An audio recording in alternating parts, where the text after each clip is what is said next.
என்னடா அங்க அம்மா எனக்கு போய் வந்துட்டாங்க. சீக்கிரம் வாங்கப்பா. என்னடா சொல்ற? அப்பா வாப்பா, சீக்கிரம் வா. வாப்பா வா.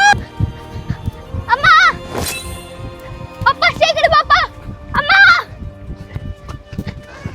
அத்தா என்னத்தா ஆச்சு? மூர்த்தி, உங்க வீட்டுக்கு ஒரு மகாலட்சுமி வர போறாப்பா.